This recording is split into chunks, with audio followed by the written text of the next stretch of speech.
mulai. Oke. Ya, nah teman-teman, jadi ada yang menarik ya dari tadi yang Ustadz Yusuf PI juga sampaikan kepada kita. Jadi di dalam Islam sepertinya sama-sama ada konsep penebusan. Ya, sama-sama ada percaya tentang peristiwa penyaliban. Tadi Ustadz katakan sama-sama percaya terhadap peristiwa penyaliban. Itu ada, tadi diakui. Dan yang kedua adalah sama-sama percaya bahwa itu adalah sepertinya konsepnya penebusan. Bedanya adalah bahwa Yesus disalib itu menebus kami. Ya, menebus manusia. Tapi Isa itu ditebus oleh orang lain. Yang tadi Ustadz Yusuf PI katakan orangnya nggak disebutkan. Bukankah dia berjasa, kira-kira begitu ya? Dan apakah orangnya itu ikhlas gitu ya, disalibkan atau ganti Isa itu apakah dia ikhlas atau tidak? Tapi Ustadz tadi mengatakan bahwa orangnya itu dia nggak tahu. Ya, orangnya siapa juga tidak disebutkan gitu kan? Nah, jadi siapa yang menggantikan dia itu tadi cuman itu bukan poin pertanyaan saya sebenarnya teman-teman ya, karena memang tidak akan ketemu jawabannya. Siapa yang digantikan oleh Isa itu tidak ada. Dan di dalam banyak tafsir itu para ulama juga memiliki banyak pendapat. Ya. Nah, yang saya heran ulama-ulama tuh dapat dari mana? Ya, sementara Al-Qur'an sendiri tidak menyatakan itu. Kira-kira begitu ya. Nah, oleh karena itu teman-teman sekalian, pertanyaan saya mungkin pertama begini kepada Ustadz Yusuf BI. Ya. Yang pertama adalah apa tujuan ya Tuhannya Ustadz Yusuf PI itu menyelamatkan Isa dari penyaliban. Ya, tujuannya apa? Nah, dan apakah penyaliban Isa dan juga keselamatan yang akan Isa dapat terhadap peristiwa itu ya, ada nubuatannya apa tidak? Ya, karena kita melihat bahwa dalam posisi ini seringkali itu disama-samakan. Isa dan Yesus itu sama. Yang betul itu adalah dia diserupakan menurut teman-teman Islam. Ya. Nah, tetapi ya, yang saya mau sampaikan adalah bahwa tujuan Isa itu diutus dan akhirnya dia rencananya akan disalibkan oleh orang Yahudi dan kemudian akan diselamatkan oleh Allah. Itu kira-kira ada nubuatannya apa tidak? Karena satu-satunya peristiwa untuk menjelaskan penyaliban itu hanya An-Nisa 157. Selain daripada itu tidak ada. Ya, selain daripada itu tidak ada. Nah, maka daripada itu bahwa apakah itu sebelumnya telah diketahui? Apakah itu sebelumnya sudah dinyatakan di dalam kitab sucinya Ustadz Yusuf PI bahwa Isa itu nanti akan lahir, kemudian nanti dia akan disalibkan dan diselamatkan oleh Allah. Ya, apakah ada nubuatannya? Atau itu peristiwa yang ujuk-ujuk saja, hanya untuk hanya untuk mendompleng ajaran kekristenan? Karena semua orang Kristen ditanya siapa yang disalib, tidak ada yang masih menduga-duga. 4 Injil menyatakan bahwa itu Yesus, tidak ada yang lain. Ya, tetapi ajarannya Ustadz Yusuf PI yang lebih baru, ya, lebih modern, teman-teman, ya, itu menyatakan seolah-olah untuk mendompleng ajaran kekristenan, sebenarnya bukan dia. Padahal keempat Injil itu menyatakan adalah Yesus disalib, ya, tidak ada peluang bagi Yesus untuk tidak disalibkan, itu tuh tidak ada. Ya, nah, maka daripada itu bahwa yang pertama, ya, apakah penyaliban Isa itu apa tujuan Allah menyelamatkannya? Ya, dan kemudian bahwa apakah itu ada nubuatannya? Ya, apakah nubuatannya itu ada? Karena satu-satunya ayat yang membahas tentang penyaliban hanya 1 ayat, dan itu sepertinya tanpa konteks. Ya, tanpa konteks, ayat yang sebelum dan sesudah tuh nggak ada hubungannya. Ya, nah, maka daripada itu apakah ada nubuatannya atau tidak? Ya, itu dia. Nah, yang kedua, apakah tujuan Allah untuk mengutus Isa kepada Bani Israel itu sudah tercapai apa belum? Apa gagal dia? Ya, apa dia gagal? Ya, apa sih tujuan Allah itu mengutus Isa ke tengah-tengah Bani Israel dalam konteks agama Islam? Ya, tujuannya tuh apa? Apakah sudah tercapai apa belum? Ya, karena endingnya dia mau disalibkan oleh orang. Salahnya apa juga saya nggak tahu itu. Ya, disalibkan dia tuh salahnya apa? Saya tidak temukan itu dalam Al-Quran. Ya, nah, apakah selesai pengutusan Isa atau tugas Isa yang Allah mau? Itu 2 pertanyaannya.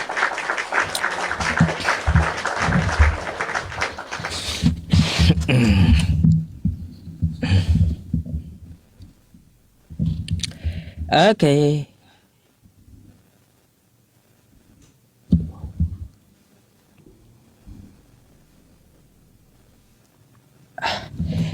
Baik ya teman-teman, kita akan menjawab.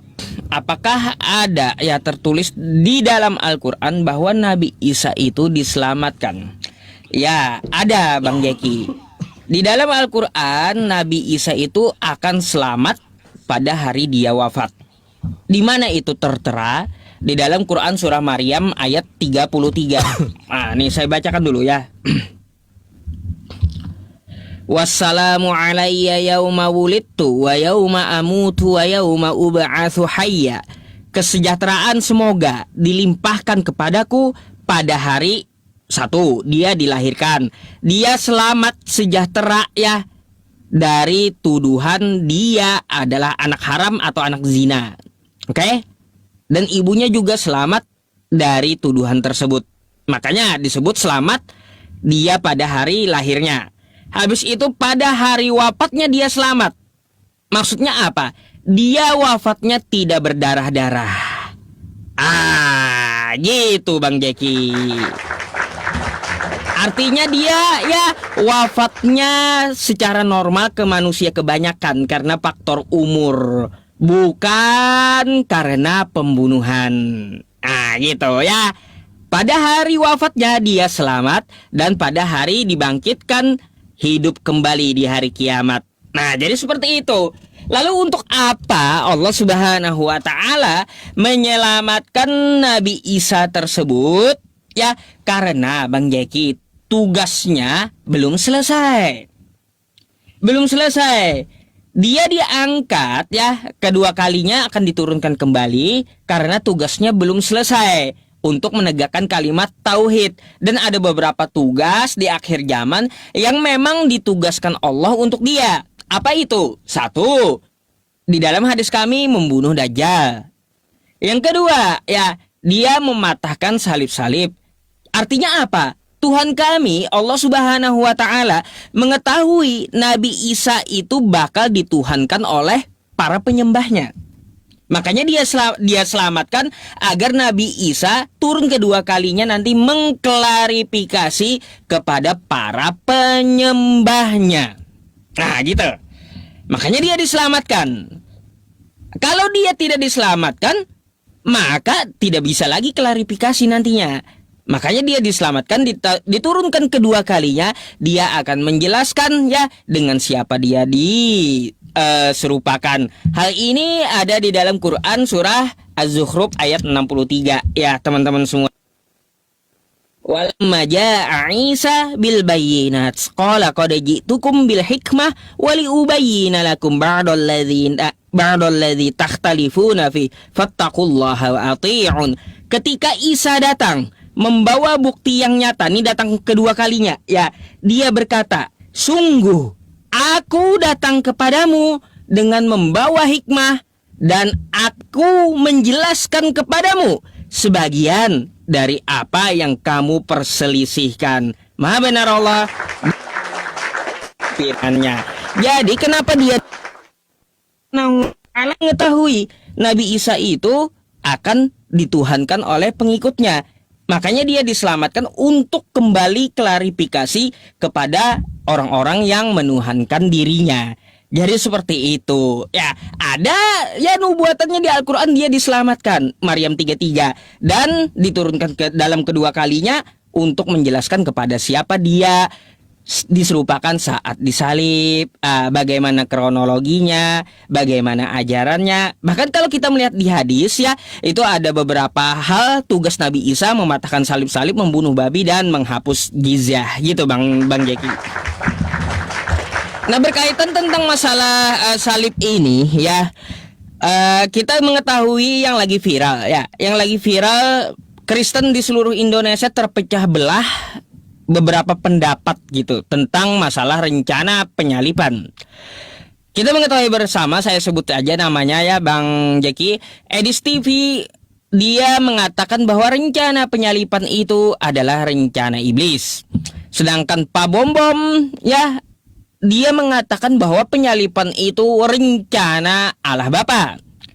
Dan yang ketiga, si mata pisau, si Robert advokat itu ya mengatakan bahwa itu keinginan manusia. Sekarang saya mau tanya sama Bang Jeki, yang mana yang benar di antara mereka gitu? Ya, coba dijelaskan ya, siapa tuh? Silakan.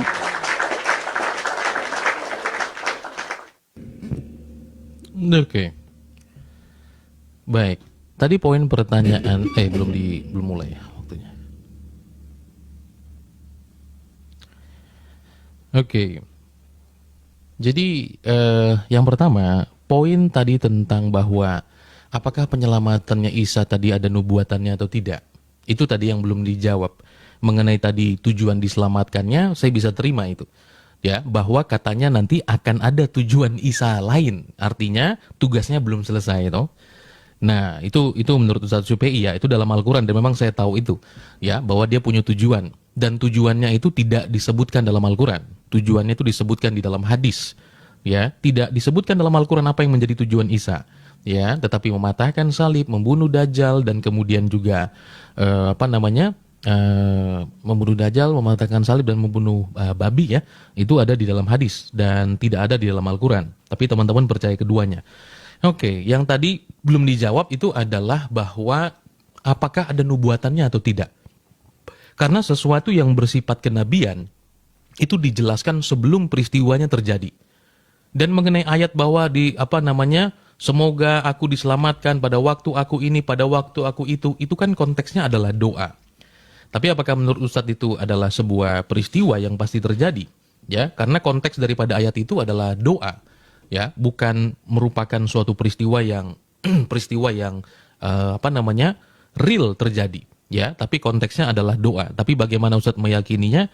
Ya itu terserah. Yang belum dijawab tadi itu adalah bahwa apakah ada nubuatannya atau tidak. Itu dulu. Ya, apakah ada nubuatannya atau tidak. Nah, itu dia. Maksud saya adalah begini. Kalau Allah ingin menyelamatkan Isa ya dari penyaliban, maksudnya bukankah dia bisa kemudian mengubah hati orang-orang itu untuk tidak menyalibkan? Kenapa harus ada peristiwa penyelamatan? Ya, kenapa harus ada peristiwa penyelamatan? Dan sepertinya ada sebuah peristiwa yang ini menurut saya, ya, ini seolah-olah di-create hanya untuk ya menimpali ajaran kekristenan. Kenapa peristiwa penyaliban itu harus ada yang ujung-ujungnya dia disalibkan dan tidak jadi disalibkan gitu loh. Ya, kalau memang dia tidak mau disalib ya tidak usah disalib. Dia langsung diangkat. Tidak perlu ada yang diserupakan. Mengapa perlu ada peristiwa penyerupaan itu? Ya. Nah, apakah semua orang waktu itu semuanya mereka tertipu tentang peristiwa itu dan dia tidak dapat mengidentifikasi sama sekali bahwa itu Isa apa bukan? Karena kalau itu merujuk kepada penyaliban, orang-orang Romawi itu tidak sembarang mensalibkan orang. Ya, itu dia. Nah, kenapa kalau mau disalibkan atau mau digantikan, kalau mau diangkat tidak jadi disalib, ya tidak jadi saja. Kenapa harus ada peristiwa orang lain yang digantikan? Itu maksud saya. Ya, kenapa harus ada orang lain yang digantikan ganti dia? Kalau nggak mau disalib langsung diangkat saja. Nah, apa tujuan daripada penyaliban yang digantikan itu tadi? Begitu ya, teman-teman. Nah, saya masuk kepada poin bahwa Ustadz Syupe'i membawa ada beberapa orang tadi yang dinyatakan. Nah, tetapi mereka bukanlah saya. Jadi, saya tidak bertanggung jawab terhadap apa yang orang-orang lain nyatakan ya. Tetapi begini teman-teman sekalian, di awal tadi saya sudah menyatakan ya, baik daripada semua tadi yang nama-nama yang abang sebutkan itu tadi, mereka itu semua benar. Tergantung dari mana kita berangkat untuk berpikirnya. Maksudnya apa? Bahwa teman-teman berbicara pada waktu Allah dan berbicara pada waktu manusia itu berbeda. Ya, itu berbeda sekali. Nah, maka daripada itu, dalam segala keputusan-keputusan yang akan manusia ambil, Allah telah mengetahuinya. Allah sudah tahu apa yang akan menjadi keputusan si A, si B, si C. Allah tidak pada wilayah waktu menunggu.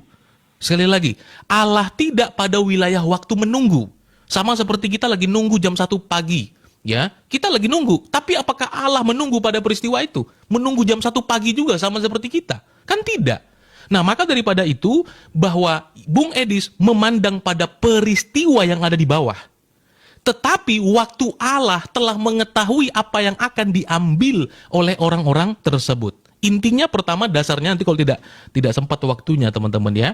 Intinya misalnya ada ayat-ayat Alkitab yang menyatakan teman-teman sekalian ya, yang menyatakan bahwa itu telah ada di dalam nubuatan. Ya, itu telah ada di dalam nubuatan. Nah, maka daripada itu saya takut kalau waktunya nggak sempat ya teman-teman ya. Ada di dalam nubuatan. Nah, di antaranya adalah misalnya dikatakan ya di dalam 1 Petrus 1 ayat 8 ini ke pernyataan perjanjian baru dulu ya. Nah, di sana dikatakan bahwa sebab kamu tahu bahwa kamu telah ditebus dengan cara hidup yang sia-sia yang kamu warisi dari nenek moyangmu, bukan dengan barang yang fana, bukan pula dengan perak dan emas, melainkan dengan darah yang mahal, yaitu Kristus yang sama seperti darah anak domba yang tak bercacat noda. Ia telah dipilih sebelum dunia dijadikan. Aduh, sorry. Waktu udah habis. Gak sadar dia habis waktunya. Gak apa-apa. Tepuk tangan dulu. Lanjut, silakan, Dad. Sorry. Oke. Jadi begini ya. Dari pertanyaan saya, Bang Jeki ini nambahin pula, tambah bingung saya, serius. Kenapa Bang Jeki saya sebut menambahkan bingung? Ya, karena semuanya jawaban benar, kata Bang Jeki. Tambah bingung saya jadi ya. Tadi malam kan cuma ada 2 tuh ya, antara Edis atau Bom ya, yang mana yang benar? Rencana iblis kah? Rencana dari Allah Bapa kah? Ternyata ada yang nambahin 1 ya, rencana manusia ya. Terus ada pula yang nambahin 1 ya, Allah dan iblis adalah satu, kerjasama katanya iblis dengan Bapa ya. Di dalam penyalipan itu Bang Jeki bilang sekarang jawabannya semuanya benar. Gimana sih Bang Jeki? Saya bingung. Gimana? Tolong dijelaskan gitu. Nggak mungkin semuanya benar. Paling semuanya salah gitu loh. Nggak mungkin semuanya benar. Kalau semuanya benar itu tambah parah saya memahaminya. Makin bingung gitu loh. Ya, berkaitan tentang masalah Bang Jeki ya, mengatakan bahwa di Maryam 33 itu adalah doa. Bukan Bang Jeki. Ya, itu bukan doa. Tetapi itu adalah nubuatan pada hari dia diwafatkan akan selamat. Karena apa? Coba kita lihat konteksnya ayatnya. Dari ayat 29. Fa'asyarat ilai qalu kaifa nukallimu man kana fil mahdi sabiyya. Dia Maryam menunjuk kepada bayi. Ya, kepada bayinya agar mereka bertanya kepadanya. Mereka bertanya, bagaimana mungkin kami akan berbicara dengan anak kecil yang masih dalam ayunan? Lalu jawaban Nabi Isa bayi tadi bicara. Ya, qala inni abdullah ataniyal kitaba wa ja'alani nabiyya. Dia Isa berkata yang bayi tadi, sesungguhnya aku hamba Allah, dia memberiku kitab Injil dan menjadikan aku seorang nabi. Jadi dia seorang nabi bayi itu ya. Terus di ayat selanjutnya lagi nih ya, wa ja'alani mubarakan aina ma kuntu wa awsani bis shalah wa awsani bis sholati waz zakati ma dumtu hayya. Dia menjadikan aku orang yang diberkahi di mana saja aku berada dan memerintahkan kepadaku untuk melaksanakan sholat. Memangnya ada dulu zaman dulu sholat? Belum ada kan? Artinya dia turun kedua kalinya selamat nih, dan menunaikan zakat sepanjang hayatnya. Nah terus wa barrom biwalidati walam yaj'alni jabbaron syaqiyya. Ya, di sini dia berbakti kepada ibunya, dia menjadikan aku orang yang tidak sombong lagi celaka. Terus ini nubuatannya, pada dia mati ya, selamat pada hari dia di hari wafatnya, kata bayi itu. Tuh, Nubuat dia ngomong waktu bayi dia akan selamat pada hari dia wafat. Gitu Bang Jeki. Ya, jadi tentang masalah yang saya bawakan itu adalah nubuatan Nabi Isa itu tidak mati terbunuh ya. Jadi sesuai dengan Quran surah An-Nisa ayat 157 tadi. Berkaitan tentang masalah berkaitan tentang surah An-Nisa ayat 157. Bang Jeki, ya, saya membawakan An-Nisa 157 itu ternyata terbukti betul gitu Al-Qur'an saya. Sampai sekarang kalian masih dalam keraguan-raguan siapa yang merencanakan penyalipannya gitu. Coba ya teman-teman semuanya, coba kita baca An-Nisa 157 tadi ya. Mereka dalam keraguan-raguan kata Allah ya, tentang masalah penyalipan itu. Coba nih ya teman-teman. Ya. Nih kata Allah ya. Mereka selalu dalam keraguan-raguan terhadap peristiwa penyalipan itu. Sampai sekarang pun ya, umat Kristen masih ragu-ragu siapa yang merencanakan penyalipan. Gitu Bang Jeki. Jadi saya harap Bang Jeki bisa menjawab secara spesifik ya, mungkin setelah ini yang mana gitu. Atau Bang Jeki mau rincikan satu persatu dari Edis, Pak Bom dengan yang lainnya tersebut, silakan.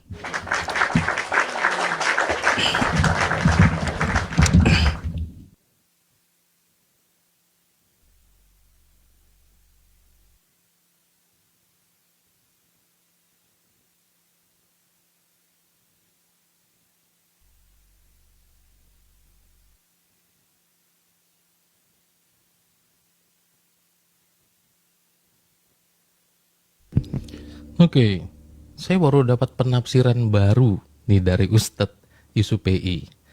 Yang pertama, ayat itu kata Ustadz adalah nubuatan. Ketika dia mengatakan bahwa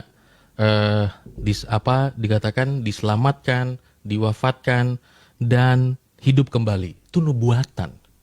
Saya baru tahu, ya. Saya tidak menemukan ada satu penafsiran, ya. Makanya nanti Ustadz sebut ulama mana yang mengatakan itu adalah sebuah nubuatan. Nubuatan itu disampaikan oleh Allah. Ya, disampaikan oleh Allah kepada nabinya. Dan itu dalam bentuk sebuah nubuatan. Jadi kalau Isa ngomong begitu dan Ustadz katakan itu nubuatan, sementara nubuatan itu dinyatakan oleh Allah, apakah Isa adalah Allah? Yang kedua, bahwa Ustadz Yusuf Pei juga menambahkan sebuah penafsiran baru yang tidak pernah ditafsir oleh ulama. Perdebatan orang Kristen, betul katanya Quran saya. Orang Kristen masih berdebat tentang rencana penyaliban. Apakah ayat 157 itu berbicara tentang rencana penyaliban? Yang dimaksud dalam An-Nisa 157 itu adalah yang ragu-ragu tentang siapa yang disalibkan. Itu sebuah kesalahan menurut saya untuk memahami kitab suci sendiri.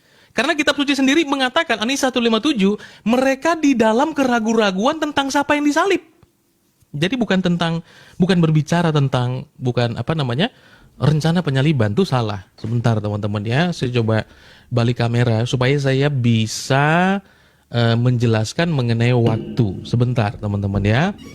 Ini karena kecil di wilayah. Kenapa saya katakan bahwa itu dua-duanya benar? Ya, karena apa? Kita perlu melihat kronologi waktu. Ya, sama seperti mungkin Bung Edis ada pada wilayah debat waktu itu. Jadi tidak bisa menjelaskan dengan sempurna. Ya, begitu juga hanya langsung panas saja, jadi tidak bisa menjelaskan secara baik. Nah, misalnya seperti ini teman-teman. Jadi, tadi kan saya mengatakan, dalam iman Kristen, Tuhan itu Alfa dan Omega. Ya, Tuhan itu Alfa dan Omega. Artinya, dia yang awal dan dia yang akhir. Ya, dia yang awal, dia yang akhir. Jadi kalau kita bicara waktu Tuhan, ya, dia itu awal dan akhir. Sementara waktu kita itu ada di sini. Dia ini melintasi atau dia itu melampaui ruang dan waktu. Sementara saya, Ustadz Yusuf PI, itu iblis, itu bukan pada wilayah Allah, waktu Allah. Kita di mana? Di sini. Kita sedang menanti waktu berjalan. Ya, ini waktu di mana kita berada, waktu di mana iblis juga ada. Dia tidak maha kuasa, sementara Allah dia alfa dan omega. Nah, apa yang menjadi rencana Allah? Ya adalah karya keselamatan. Itu sudah ada di dalam kekekalan. Lihat ini baik-baik. Dia sudah ada di dalam kekekalan. Ya, di dalam kekekalan tersebut, di situ sudah dinyatakan tentang bahwa Tuhan mengetahui akan ada yang disalibkan. Tuhan juga telah menyatakan bahwa akan ada yang berkhianat. Ini sudah ada di dalam kekekalan. Ya, sudah ada dalam kekekalan. Tuhan telah mengetahui apa yang akan iblis ambil di sini, apa yang akan manusia ambil di sini, siapa yang akan berkhianat di sini. Waktu inilah yang dipandang oleh Bung Edis. Ya, bahwa waktu realita yang berjalan sesuai dengan nubuatan, ya, bahwa ada peristiwa pengkhianatan, orang-orang Yahudi, orang-orang Farisi, waktu berjalan. Tapi sesungguhnya dalam waktu Allah, Allah telah mengetahui itu semua. Nah, yang Pak Bombong pandang di sini, ya, yang Pak Bombong pandang, yang Pak Bombong pandang itu ada pada wilayah waktu Allah. Yang Bung Edi sedang melihat soroti itu pada realitanya yang ada di bawah. Ya, kenapa? Karena ayat-ayat Alkitab pun juga menyatakan demikian, teman-teman. Ya, tadi saya sudah bacakan ayatnya di antaranya bahwa dia telah ditetapkan, ya, dipilih, ya, di mana itu dinyatakan dalam Alkitab, ya, dipilih. Di mana? Di dalam 1 Petrus 18 sampai ayat yang ke-20. Dipilih sebelum dunia dijadikan. Ya. Berbicara nanti mengenai bagaimana teknisnya itu dijelaskan juga dalam Kisah Para Rasul 2 ayat 23. Dia yang diserahkan Allah menurut rencananya.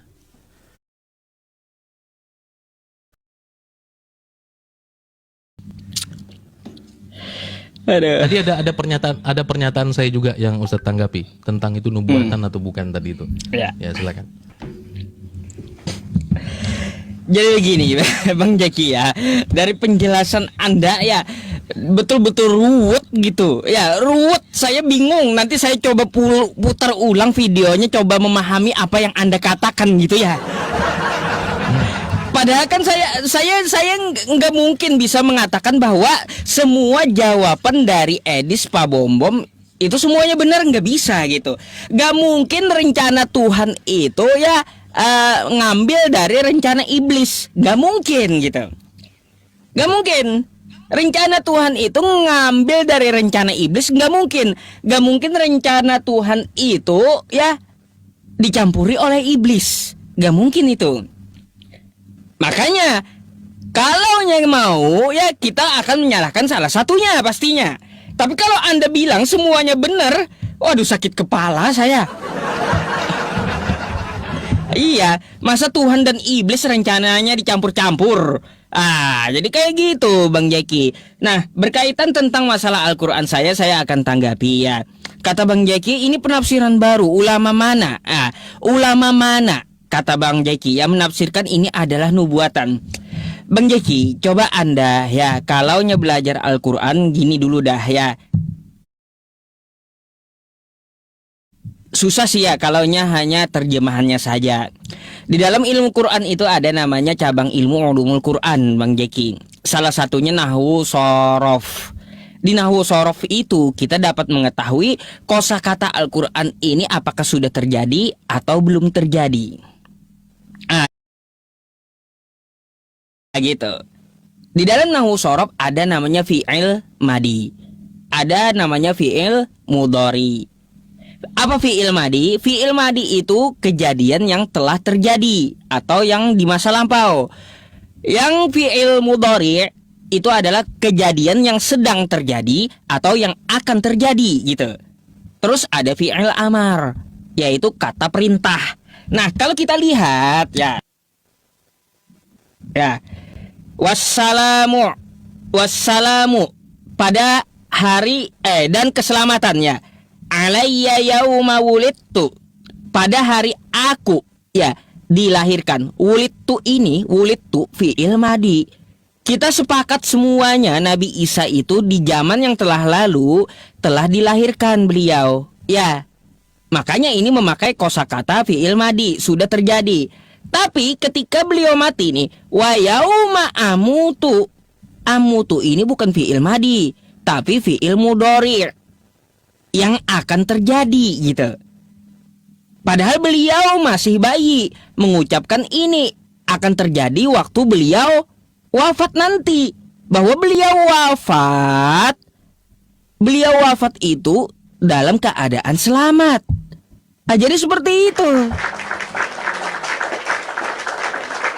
Susah ya kalau kita mau menjelaskan dengan teman-teman Kristen ya, kalau mereka tidak mengetahui ilmu-ilmu yang ada di Arabnya ini gitu loh. Ya nggak mungkin paham mereka. Jadi nggak perlu cari ulama kayak gitu. Tetapi kita mengambil dari disiplin ilmu, dari tekstual Arabnya, Bang Jeki. Ya di situ ada fi'il mudhari. Fi'il mudhari itu kejadian yang akan datang nanti gitu, yang belum terjadi tapi akan terjadi di masa datang. Nah, jadi seperti itu maksudnya. Makanya saya bilang itu adalah nubuatan, karena akan terjadi kepada Nabi Isa. Dia akan wafat dengan cara yang baik, dengan cara yang selamat. Jadi seperti itu ya teman-teman. Nah itu ya, makanya kalau susah sih ya saya mau menjelaskan sama-sama teman Kristen. Tapi kalau teman Islam pasti paham apa itu fi'il madi, apa itu fi'il mudhari, apa itu fi'il amar gitu. Ya jadi seperti itu Bang Jeki. Berkaitan tentang ke Bible lagi nih ya Bang Jeki. Saya mau tahu dari Bang Jeki. Ya sebenarnya kalau menurut Anda pribadi, menurut tanpa memandang Edis, tanpa memandang Bom-Bom, ya kira-kira betulkah penyalipan itu rencana dari iblis? Karena kalau kita melihat di Yohanes 8 nomor 44 ya. Nih, Yohanes 8 nomor 44. Iblislah yang menjadi bapamu, dan kamu ingin keinginan bapamu, melakukan keinginan iblis tadi. Ia adalah pembunuh manusia sejak semula. Jadi yang menginginkan pembunuhan Yesus di tiang salib itu adalah pengikut-pengikut iblis Bang Jeki. Betul nggak menurut Anda bahwa penyalipan itu dari iblis? Coba silakan dijelaskan.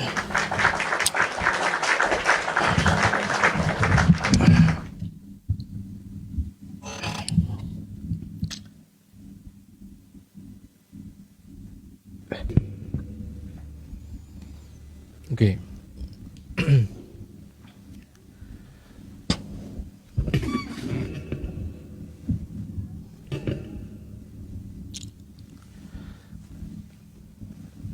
Baik.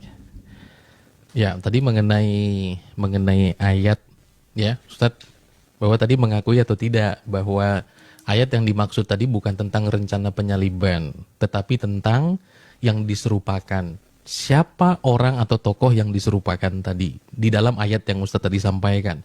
Itu kan ayatnya berbicara, oh betul ke kitab suci saya, bahwa orang-orang Kristen itu berdebat tentang rancangan penyaliban. Tapi kan ayatnya ngomongnya bahwa tentang siapa yang disalibkan. Nah, jadi itu tidak akan mungkin menjadi benar gitu ya. Nah, Ustadz kira-kira bagaimana itu? Mau mengakui tidak bahwa itu tadi betul, itu penafsiran yang keliru. Ya, nah tapi itu terserah Ustadz ya. Ya, yang berikutnya adalah begini. Saya mau kasih paralel kepada Ustadz mengenai peristiwa ini misalnya. Bahwa tentang memakan buah kuldi di dalam iman Islam. Ya, sesungguhnya itu kehendak daripada Adam atau kehendak daripada Allah. Ya kan? Kehendak daripada Adam atau kehendak Allah. Supaya kita dapat perspektif yang sama. Dalam artian begini, sekarang pesawat tempur itu panjang atau lancip? Ya, lebar apa lancip? Ya lebar juga, ya lancip juga. Lancip itu moncongnya lancip, lebar tuh sayapnya, dua-dua benar. Ya, nah sekarang yang saya mau memberikan paralel. Kenapa itu dua-duanya menjadi benar? Ya, karena tergantung perspektif. Contoh, Adam itu memakan buah kuldi. Itu adalah rencana Allah atau itu keinginannya Adam? Ya, saya mau kasih perspektif seperti itu. Maka, kenapa tadi saya menyatakan bahwa apa yang dinyatakan oleh Bung Edis dan apa yang dinyatakan oleh Pak Bom-Bom, ya. Nah, saya sih tidak memandang keduanya karena dua-duanya memiliki kacamata yang berbeda. Ya, saya adalah saya gitu ya. Jadi saya tidak apa namanya membenarkan ya atau menyalahkan. Nah, terhadap peristiwa itu. Makanya tadi saya katakan bahwa sebentar ya, teman-teman, pada perspektif waktunya, Ustadz.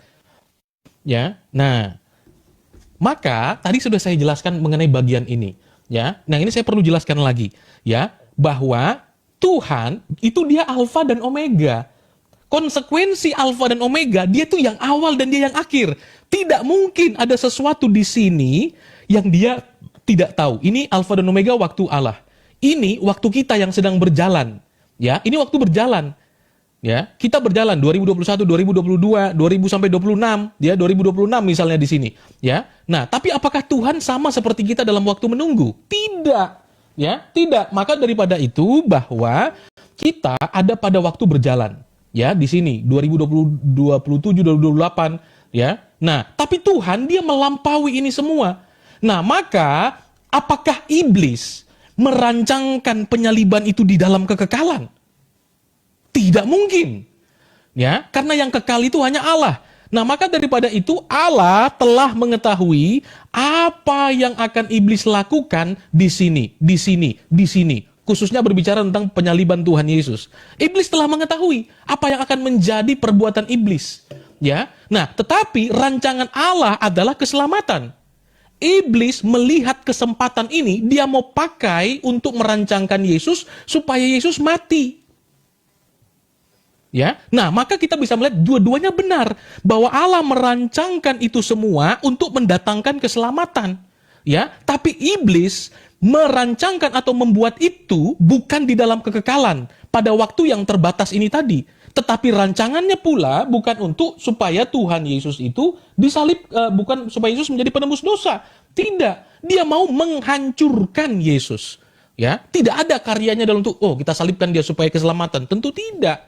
Itu loh. Nah, maka daripada itu, separalel dengan apa yang Ustadz katakan, misalnya Adam memakan buah kuldi, ini pada waktu siapa, saya nggak tahu. Ya. Nah, apakah itu menjadi rencana Allah atau tidak? Ya.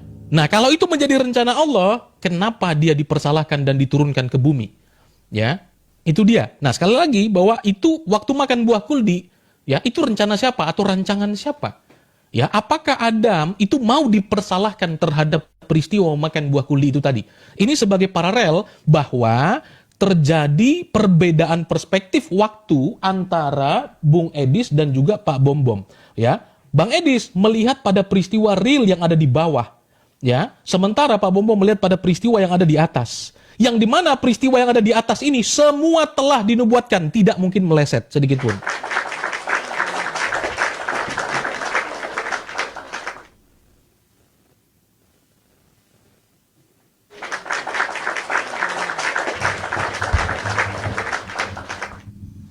Silakan.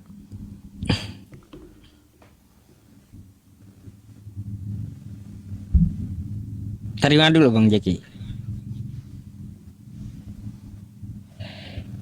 Ya, teman-teman, sebelum kita membahas Bible-nya, saya akan tanggapi dulu apa yang dikatakan oleh Bang Jeki tentang itu kan Anisa 157 itu mengenai masalah orangnya katanya, ya, bukan masalah rencana atau siapanya.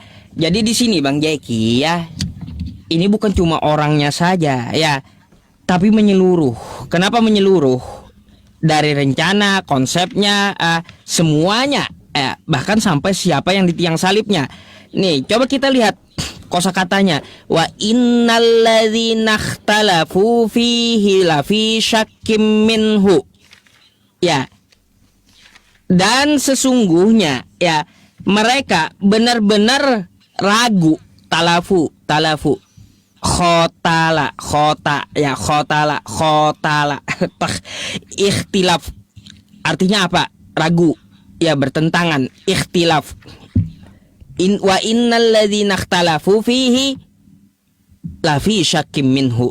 Jadi pendapatnya itu dari semua yang terjadi waktu kronologinya terjadi gitu. Jadi di sini kalau kita baca sesungguhnya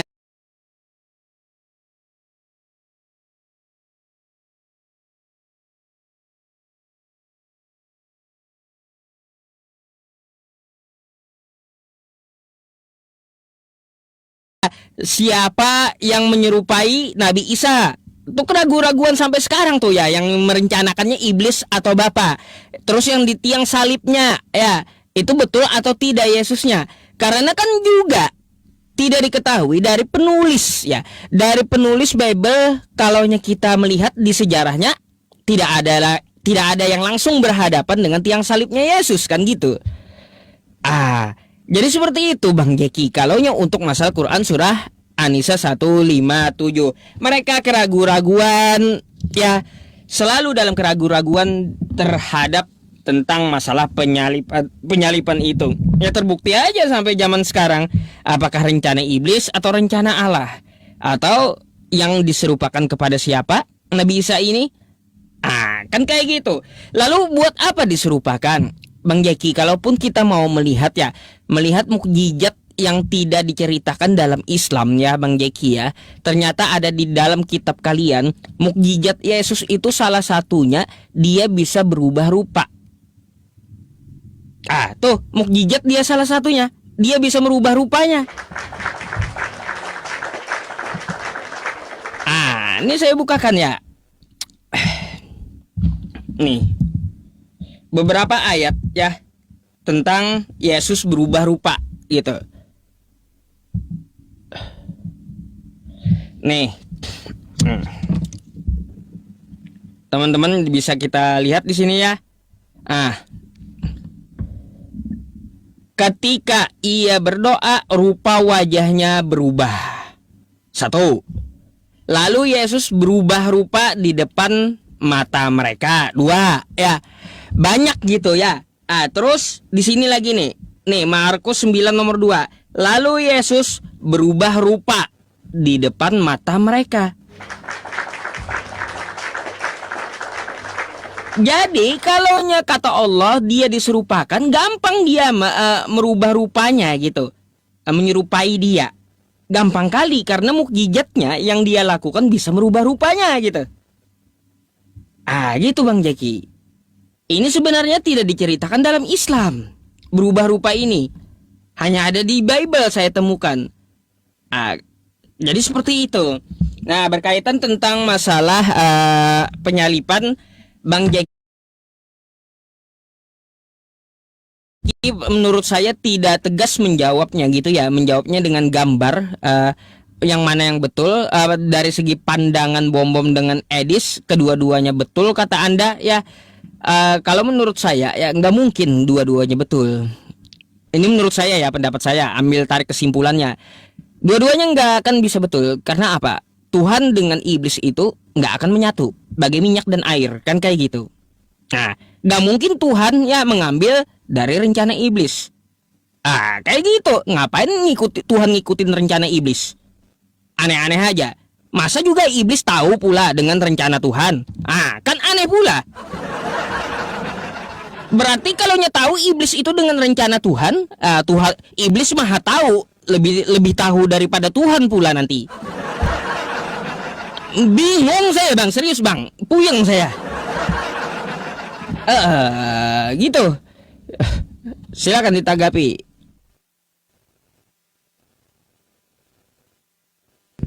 Mungkin ini waktu mau dipakai sedikit saja. Ustadz mau menjelaskan mengenai siapa yang memakan buah kuldi tadi itu bagaimana? Iya.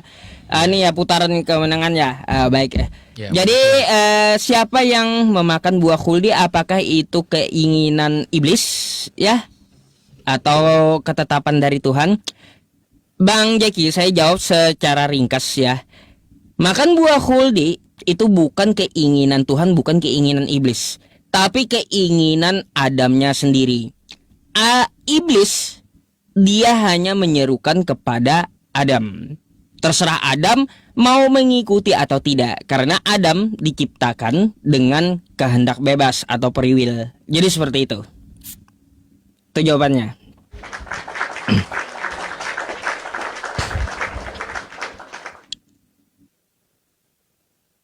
Dikit lagi Ustadz, dikit diulang tadi, saya belum dapat poinnya.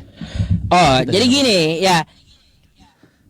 Buah khuldi dimakan Nabi Adam apakah karena takdir Tuhan atau kehendak iblis?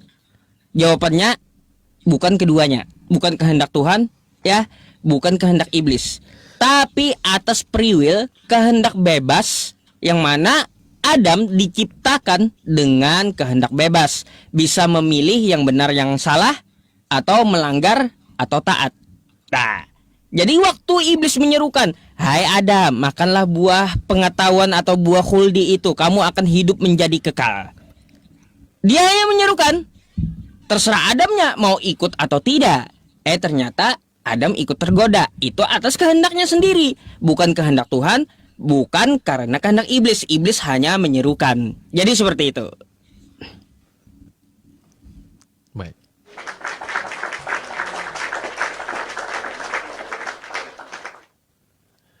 Oke.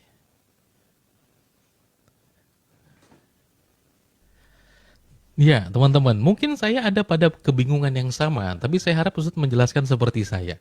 Di satu sisi, Ustadz bilang, bukan juga kehendak iblis, bukan kehendak Allah. Ini juga saya puyeng nih. Ya, kenapa? Karena tadi Ustadz mengatakan bahwa Allah maunya sih jangan makan, kan begitu. Tapi iblis maunya seperti apa? Kan iblis yang menggoda supaya untuk makan. Kemudian Ustadz tadi mengatakan free will, ya toh? Tapi bukan keduanya, bukan kehendak Allah juga bukan kehendak iblis. Ya kan? Nah, makanya saya katakan ini saya bawa kepada sebuah kasus yang sama, Ustadz. Ya, kenapa? Karena apakah Adam kalau memakan buah itu dia bersalah atau tidak? Ya, dan apakah dia mau dipersalahkan terhadap peristiwa itu? Apakah dia mau disalahkan mengenai memakan buah kuldi atau mendekati pohon kuldi itu tadi buahnya itu salah apa enggak? Ya. Nah, salah apa tidak? Kenapa? Karena apakah dia mau disalahkan terhadap peristiwa itu? Ya, di dalam sebuah riwayat yang sahih misalnya Ustaz mohon izin ya, dikatakan ya di dalam hadis Sahih Bukhari nomor 4367 ya. Teman-teman bisa cek ya, hadis Bukhari 4367 ya. Nah, di sana dikatakan begini Ustaz. Ya, dari Abu Hurairah saya langsung saja dikatakan bahwa ya, seperti ini. Ya. Nabi SAW ya bersabda, Adam dan Musa bertemu. Ya, dan Musa berkata kepada Adam, "Wahai Adam, engkaulah yang telah mencelakakan semua manusia dan mengeluarkan mereka dari sorga." Ya, lalu Adam ganti berkata kepada Musa, "Wahai Musa, bukankah Allah telah memilihmu dengan risalah dan kalamnya? Dan Allah telah juga menurunkan kepadamu Taurat?" Musa menjawab, "Iya."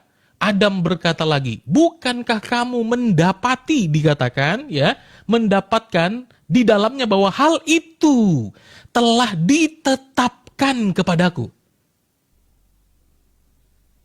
sebelum aku diciptakan. Pertanyaannya, ya, apa yang ditetapkan kepada Adam sebelum Adam diciptakan? Ya, Musa menjawab, "Ya." Beliau bersabda, "Maka Adam dapat mengalahkan Musa." Nah, maka pertanyaan ini tadi saya katakan ini separalel dengan masalah kita, Ustadz. Ya, nah saya harap Ustadz bisa menjelaskan nih, kenapa tadi Ustadz mengatakan bukan kehendak Allah, bukan kehendak iblis. Tetapi di sini, di dalam sebuah riwayat kata Nabi Muhammad, itu telah ditetapkan kepadanya. Ya, kepada siapa? Kepada Adam. Ingat ini kaitannya apa? Tuduhan Musa yang mengatakan, "Wahai kamu Adam yang telah mengeluarkan manusia dari sorga." Tuduhannya dikeluarkan dari sorga, ingat itu. Ya, nah kemudian Adam itu membalas. Ya, dikatakan kamu kemudian dikasih Taurat. Bahasa sederhananya begitu ya. Kamu kan dikasih Taurat, kamu didapati di dalamnya bahwa hal itu ditetapkan kepadaku sebelum aku diciptakan. Sekali lagi, apa yang sudah ditetapkan kepada Adam? Nah, begitu ya Ustadz ya. Itu paralel pertanyaannya.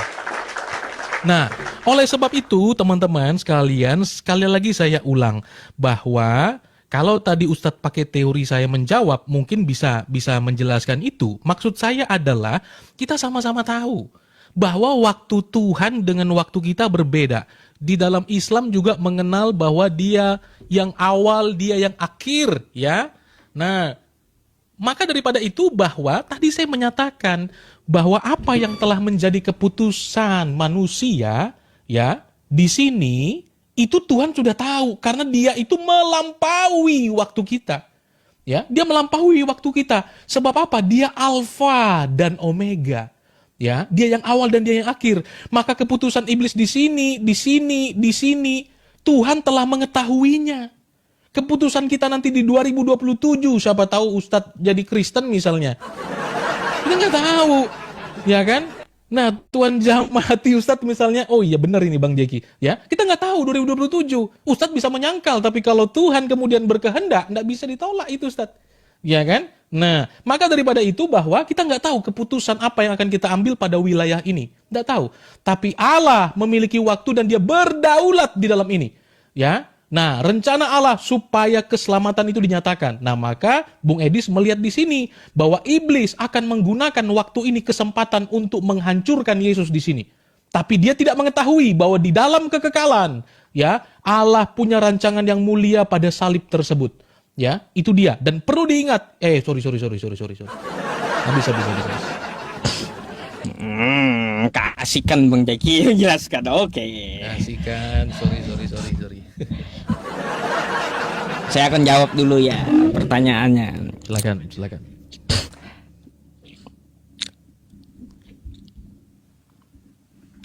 Apa yang ditakdirkan kepada Adam? Apakah Adam mau dipermasalahkan menurut hadis tadi? Ya, kita akan jawab ya teman-teman. Nih ya jawabannya, apa yang ditakdirkan kepada Adam? Apa yang ditetapkan kepada Adam? Nih ya, Quran surah Al-Baqarah ayat 30 ya. Al-Baqarah ayat 30. Wa idz qala rabbuka lil malaikati inni ja'ilun fil ardi khalifah. Ingatlah ketika Tuhanmu berfirman kepada para malaikat, aku hendak menjadikan khalifah di bumi. Inilah ketetapan untuk Adam sebagai penghuni bumi gitu. Ini ketetapan untuk Adam, Bang Jeki. Ya, terus ya, lalu apakah Adam itu mau dipermasalahkan karena Nabi Musa menyalahkan? Kan kata hadis itu tidak mau. Ya tidak mau, betul. Karena apa? Nabi Adam itu dia sudah bertobat. Ini ayatnya.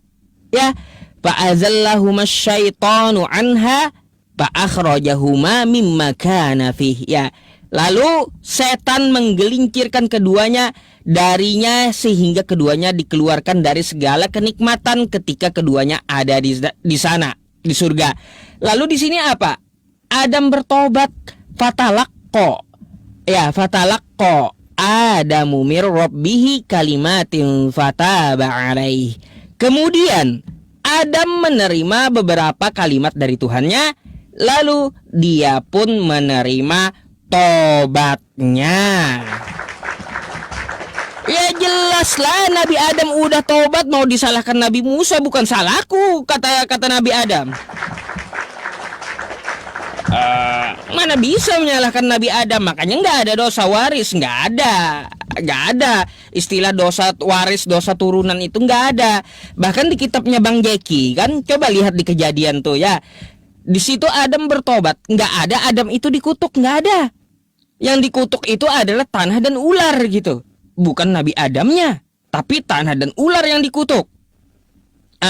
Jadi nggak ada yang bertentangan gitu, tentang masalah hadis dan Al-Quran. Ya sebenarnya kan kita membahasnya tentang masalah penyalipan gitu ya. Tapi Bang Jeki malah ke Adam, gak apa-apa, saya ikuti aja ke Adam juga ya. Gak apa-apa, sedikit kita menjawab tentang masalah syubhat tersebut ya teman-teman semuanya. Jadi Al-Quran itu lengkap menjawab ya tentang masalah Adam yang dipertanyakan oleh Bang Jeki gitu.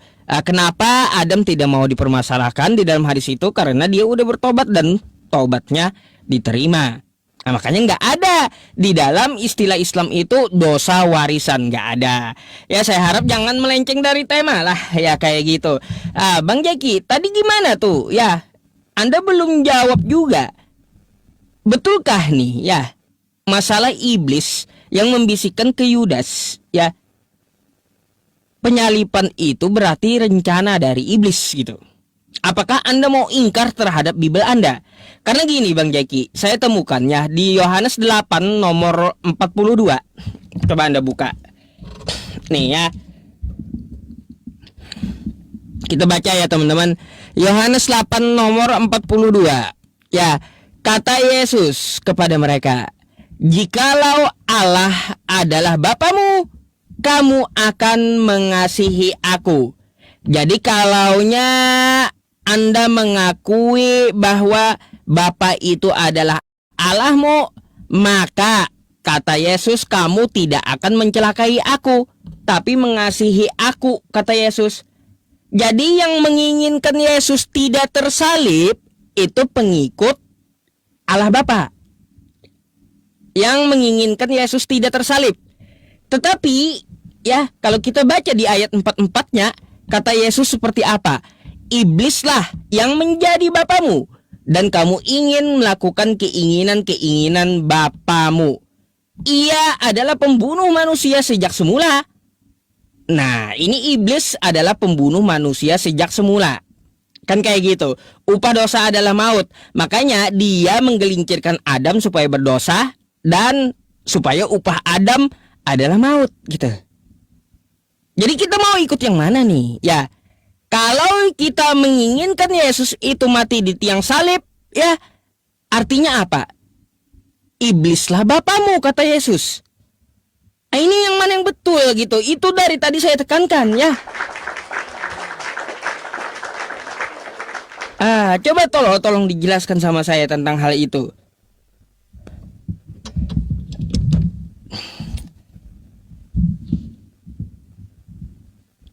Ini Bang Jeki, berarti ini sesi akhir ya, gitu ya? Boleh. Sesi akhir, habis itu saya ini dulu, saya tanggapi baru closing gitu berarti ya, karena Bang Jeki kan yang duluan tadi. Oh, di YouTube hilang, Masya Allah. Sabar ya teman-teman di YouTube, Masya Allah. Kok bisa? Dari awal tadi di YouTube. Aduh, Masya Allah ya. Mohon maaf kawan-kawan yang di YouTube ya, udah nongol ya, ya. Baru tahu saya. Silakan Bang. Ya. Oke. Jadi yang pertama saya menanggapi tadi mengenai hadis tadi ya. Jadi mungkin Ustadz Yusuf belum mengerti maksud saya. Bahwa di satu sisi tadi Ustadz mengatakan bukan kehendak Allah.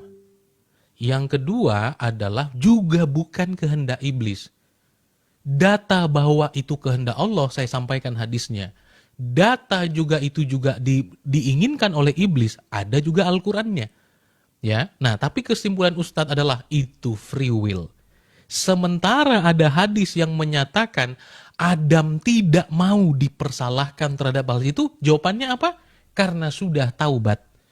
Kalau sudah taubat, ya, kenapa tetap jadi diturunkan? Gitu loh. Bukankah diturunkan itu sebagai hukuman apa sebagai hadiah? Saya mau tahu tuh. Ya, kalau Ustadz bilang tidak ada dosa waris, ini dosa waris dalam Islam. Ya, apakah memakan buah kuldi itu tadi itu sebagai sebuah hadiah apa sebagai sebuah hukuman itu? Itu yang pertama ya. Dikit nanti Ustadz tanggapi. Memakan buah kuldi itu sebagai hadiah apa sebagai hukuman? Turunlah kamu ke bawah, turunlah kamu ke bumi, kata Allah. Itu sebagai hadiah atau sebagai hukuman? Ya, yang akhirnya Ustadz Yusuf PI dan seluruh manusia akhirnya lahir di bumi. Pertanyaannya, bahwa apakah Ustadz Yusuf PI juga ikut makan buah kuldi itu? Ya, oh enggak dong, kata Ustadz Yusuf PI. Loh kenapa Ustadz ada di bumi? Sementara diturunkan ke bumi itu adalah konsekuensi karena makan buah. Kalau Ustadz Yusuf PI tetap di sorga, mati atau tidak? Tapi waktu di bumi itu pasti mati. Adam dan Hawa waktu di sorga mengalami kematian enggak? Kalau dia di bumi, mati. Tapi waktu di sorga, apakah dia mengalami kematian atau tidak? Itu adalah dosa waris menurut saya. Yang harusnya Ustadz Yusuf PI itu ada di sorga. Karena Adam itu tidak memakan buah kuldi itu tadi. Tapi karena makan, pertanyaannya adalah, apakah diturunkan ke bumi sebagai hadiah atau sebagai sebuah konsekuensi daripada kesalahan. Dan di dalam hadis itu tadi dikatakan bahwa itu ditetapkan, Ustadz. Yang tadi saya mau Ustadz respon adalah ditetapkan itunya untuk apa? Ya, ditetapkannya itu tadi untuk apa? Nah, itu dia, teman-teman. Nah, berikutnya saya akan jawab tadi Ustadz mengatakan apa? Nah, ini dia bahwa ada kekurangan memang. Ya, ada kekurangan apa? Tanggapan, karena Ustadz Yusuf PI dan Bung Edis itu kan modenya adalah debat. Sama seperti saya dibatasi oleh waktu. Kalau ayat-ayat tadi yang menekankan tentang misalnya Ustadz ya, oh thank you so much. Ayat-ayat yang menekankan Ustadz ya mengenai apa namanya, mengenai Tuhan Yesus yang tadi Ustadz katakan ya, mengenai bahwa oh ini iblis yang melakukannya karena iblis membisikkan dan bla bla bla. Nah, tapi juga ada ayat-ayat lain ya, maksudnya harus kita perhatikan ya, iblis menginginkan hal tersebut. Tapi ada di ayat lain misalnya Ustadz ya, di dalam Matius 16 ayatnya yang ke-22, bagaimana iblis di sana menggunakan Petrus untuk mencegah supaya Yesus disalibkan. Yang pertama, di sana dalam Matius 16 dikatakan seperti ini. Sejak waktu Yesus mulai menyatakan kepadanya murid-muridnya bahwa ia harus. Kenapa harus? Ya, siapa yang membuat dia harus? Pergi ke Yerusalem. Kenapa harus pergi ke Yerusalem? Karena ada yang harus ditanggung. Apa itu? Penderitaan. Ya, apalagi dari pihak tua-tua, imam-imam kepala Taurat, lalu dibunuh. Jadi perginya Yesus itu dikatakan harus. Kenapa? Akan dibun. Dan kemudian apa? Dibangkitkan pada hari ketiga. Oke. Nah, Petrus bilang apa, Ustaz? Coba lihat ya. Tetapi Petrus menarik Yesus ke samping dan menegur dia. Katanya, Tuhan, sekiranya Allah menjauhkan hal itu dari sekali-kali daripadamu, itu tidak akan menimpa engkau. Coba lihat, ya. Nah, Petrus mau jadi pahlawan dia di sini. Ya, oh jangan ke Yerusalem, nanti engkau mati di sana. Sekiranya itu tidak terjadi padamu. Apa kata Yesus? Ya, maka Yesus berpaling dan berkata kepadanya, Petrus, enyahlah iblis. Ya, berkata kepada Petrus, enyahlah iblis. Jadi iblis menunggangi Petrus untuk supaya Yesus tidak disalib, dicegah. Tetapi kata Yesus, enyahlah iblis, engkau suatu batu sandungan bagiku. Sebab engkau bukan memikirkan apa yang dipikirkan Allah. Apa yang dipikirkan oleh Allah? Bahwa Mesias harus menderita. Ya, harus menderita. Itu dikatakan. Ya, dan ada ayat lain ya di dalam Matius 29:39, 26:39. Yesus maju sedikit dan berdoa katanya, Bapa, sekiranya cawan ini lalu daripadaku, ya, tetapi jikalau tidak, ya, maka maju sedikit ia lalu sujud dan berdoa katanya, ya Bapa, jikalau sekiranya mungkin cawan ini, biarlah cawan ini lalu daripadaku, tetapi jangan seperti yang ku kehendaki, melainkan seperti yang kau kehendaki. Artinya cawan itu, penderitaan itu, sengsara itu harus sesuai dengan apa yang Allah kehendaki. Nah, itu dia. Oke. Tanggapan akhir sebelum closing ya. Silakan.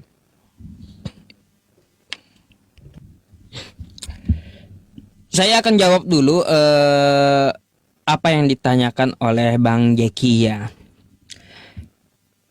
Jadi, apakah sebagai hadiah atau hukuman Nabi Adam itu ya dikeluarkan dari surga? Bang Jeki perlu tahu ya, yang saya baca tadi seperti apa. Meskipun Adam itu tidak memakan buah, tetap dia akan menjadi penghuni bumi. Karena ketetapannya dia menjadi khalifah di muka bumi gitu. Karena makanya lihat ya ayat yang saya baca nih. Ya, sebelum Adam itu diciptakan, ya, sebelum Adam itu diciptakan, Allah berfirman kepada malaikat, nih ya, wa idz qala rabbuka lil malaikati inni ja'ilun fil ardi khalifah. Belum ada Adamnya nih, ya. Tapi ya Tuhan berfirman kepada para malaikat, aku hendak menjadikan mereka di muka ini ya. Aku hendak menjadikan khalifah di muka bumi. Ini ketetapannya. Meskipun tidak memakan buah khuldi itu, Adam akan tetap jadi penghuni bumi gitu. Lalu kenapa ya dia diturunkan? Itulah Allah Subhanahu wa taala mengajarkan ada sebab, ada akibat. Gak ada yang instan gitu. Gak ada yang instan. Kalau kita pengen kaya, maka kita kerja. Kan kayak gitu. Nah, ada sebab, ada akibat. Sebab kita kerja, kita jadi kaya. Gak mungkin ucuk-ucuk langsung jadi kaya. Dari mana kayak gitu? Gitu Bang Jeki. Makanya lalu di sini lalu setan menggelincirkan keduanya dari dikeluarkan dari segala kenikmatan ketika keduanya ada di sana. Apakah ini rencana setan atau kehendak setan? Bukan. Adamnya sendiri yang memakan buah khuldi tadi. Setan itu hanya menyeru kepada Adam. Adam mengikuti kehendak bebasnya lalu memakan buah khuldi. Sebagai konsekuensi ada sebab ada akibat, maka dia diturunkan ke muka bumi untuk memenuhi nubuatan sebagai khalifah di muka bumi. Gitu. Nih ketetapannya. Jadi kayak gitu Bang Jeki. Ya, memangnya gak apa ya? Dari tadi itu Bang Jeki memperhatikan apa sih gitu? Ya, penjelasan saya. Padahal kan udah ada di Quran surah Al-Baqarah ya, ayat 30 sampai ayat 38 tuh. Ya. Quran surah Al-Baqarah ayat 30 sampai 38. Adam ditetapkan jadi khalifah. Terus apakah kalau gini ya teman-teman, apakah ketika Nabi Adam tidak memakan buah khuldi, dia akan tetap diturunkan ke muka bumi? Tetap, karena Nabi Adam diciptakan untuk menjadi khalifah di muka bumi. Jadi sebagai alasan Allah melarang dia memakan buah khuldi. Nah, lalu dia memakan buah khuldi atas kehendak dia. Akibatnya apa? Dia diturunkan ke muka bumi. Jadi pas gitu alur ceritanya. Pas, gak ada yang ambigu. Karena ketetapan dia diciptakan untuk menjadi khalifah di muka bumi. Aduh. Itulah ya, nggak mungkin ya semua itu nggak ada akibatnya. Ada sebab, ada akibat, nggak ada yang instan gitu, nggak ada yang instan. Kalau Nabi Adam ucuk-ucuk langsung diturunkan ke muka bumi, apa alasannya? Kan nggak ada. Nanti Adam nanya, apa salahku ya Allah diturunkan dari surga? Makanya Allah mengajari gitu, karena pelanggaran itu dia memakan buah khuldi, ada akibatnya, maka dia diturunkan. Kayak gitu.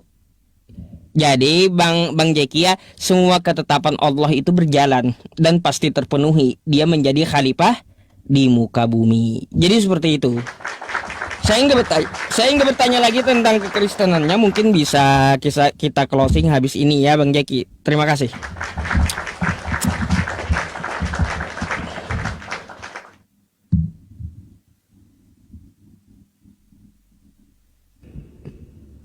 Baik.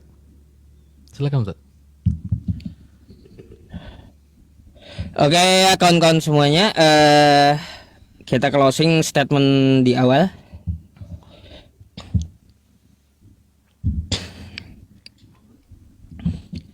Oke teman-teman, dalam closing statement ini ya kita mengambil beberapa kesimpulan dari hasil diskusi ini gitu ya. Ya jujur ya, saya masih belum terlalu mengerti apa yang dijelaskan oleh Bang Jeki, tapi nanti saya akan mengulang video saya dan mencoba untuk memahami kembali gitu apa ya yang dimaksudkan oleh Bang Jeki. Nah, masalah waktu di sisi Allah dengan di sisi manusia tadi saya nggak ngerti kayak gitu. Itu nanti akan saya ulang dan akan saya pelajari ya. Jadi seperti itu. Terus juga ya berkaitan tentang masalah penyalipan. Ya, penyalipan tadi sudah kita jelaskan. Memang Allah Subhanahu wa taala tidak menyebutkan sebuah nama. Kenapa tidak disebutkan sebuah nama? Karena Allah sengaja tidak menyebutkan atau merahasiakan agar apa? Agar dia menugaskan kembali Nabi Isa alaihi salam pada saat turun kedua kalinya untuk menjelaskan sendiri gitu ya. Dari Quran surah Az-Zukhruf ayat 63 tadi dapat kita ketahui Nabi Isa akan menjelaskan kepada manusia bagaimana kronologinya di abad pertama waktu dia diturunkan pertama kali. Nah gitu. Ya saya harap ya Ini menjadi pembelajaran untuk kita semuanya ya teman-teman, sebagai penambah edukasi juga ya untuk masalah perdebatan ini. Coba kita berpikir kritis gitu ya. Ya saya ini aja sih Bang Jaki ya, nggak sepakat gitu kalau rencana Tuhan itu dicampur-campur dengan rencana iblis.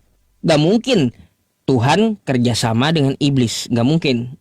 Karena Tuhan tidak akan sekongkol dengan iblis. Aneh-aneh aja Tuhan sekongkol dengan iblis satu rencana. Itu nggak akan mungkin. Terus yang makin bingung ya, makin bikin saya bingung tadi. Bang Jaki mengatakan semuanya benar dengan rincian beliau sendiri gitu. Ya tapi saya jujur belum paham. Nanti saya akan coba memahami gitu. Untuk apa? Untuk memutar kembali videonya. Ya kalau benar semuanya, saya nggak ini teman-teman, nggak bisa terima dengan akal sehat saya gitu. Nggak mungkin ya, nggak mungkin rencana Bapak ya bersatu dengan rencana iblis.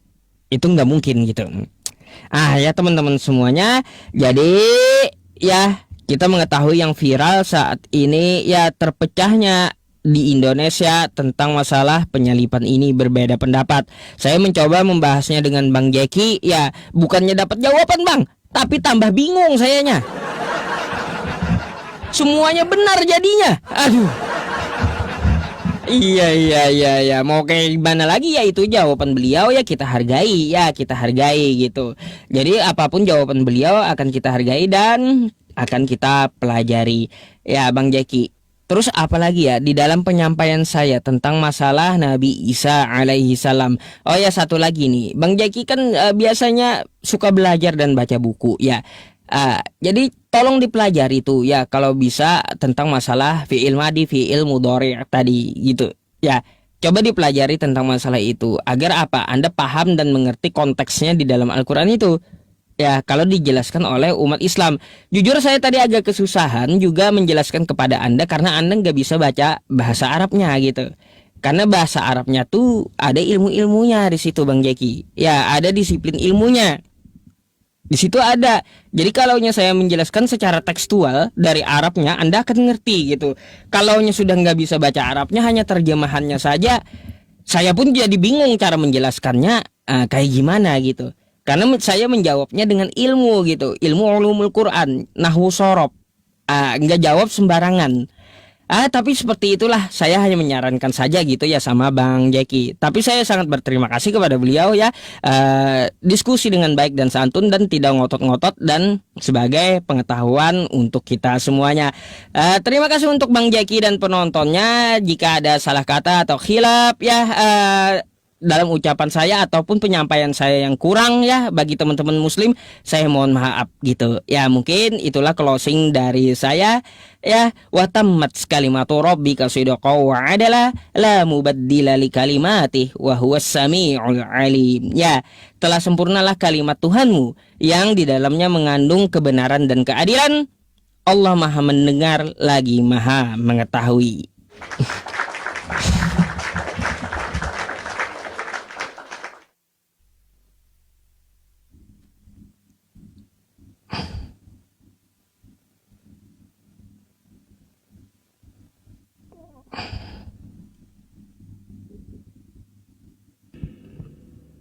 Mana nih? Belum muncul.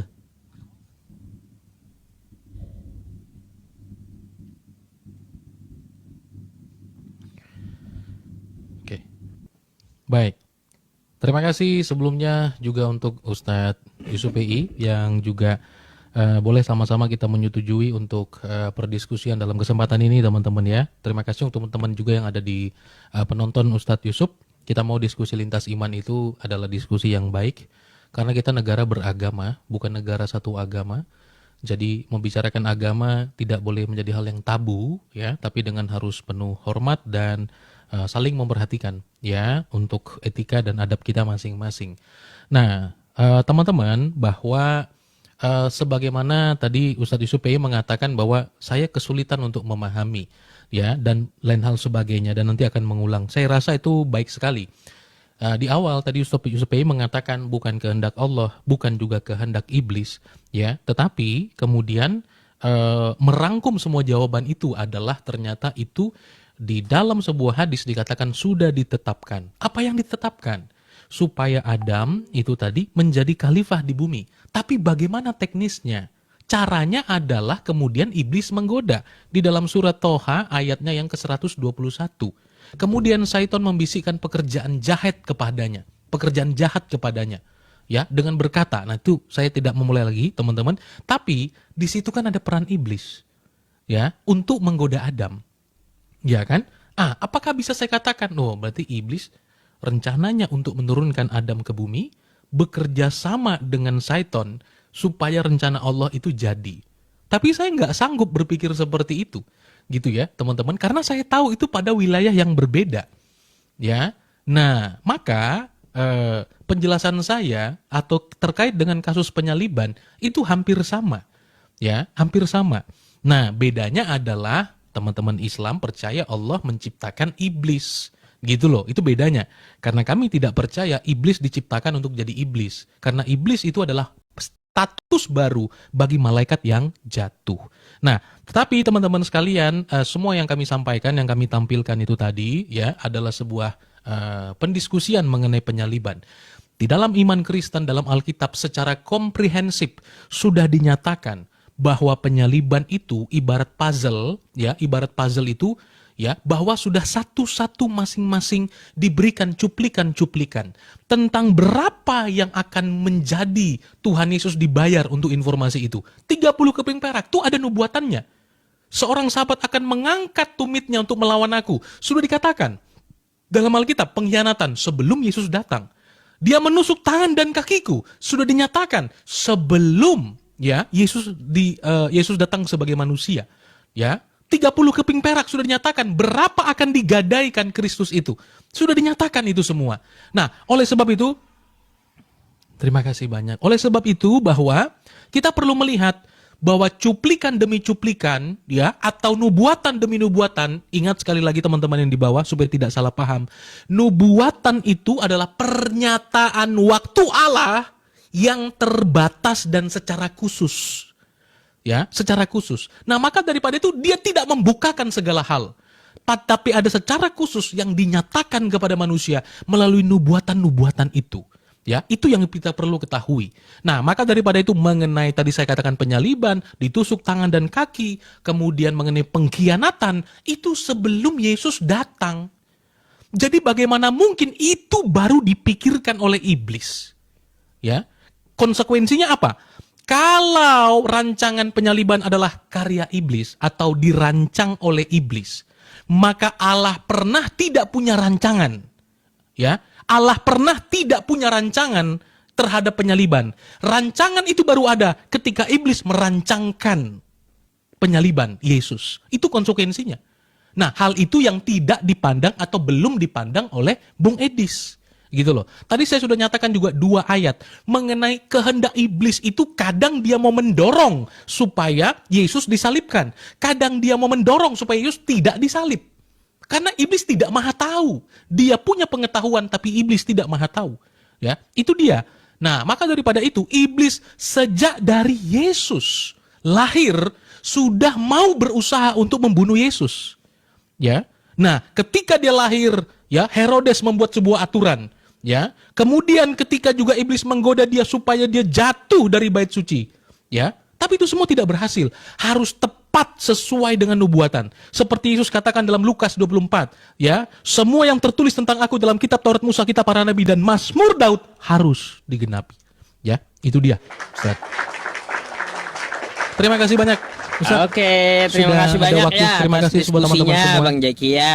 Ya, terima kasih. Sehat-sehat selalu. Sehat Ustaz, selalu terima ya. kasih. Salam buat Anda sekeluarga. Terima kasih Bang Jaki. Amin. Terima kasih Ustaz. Sehat-sehat. Yuk.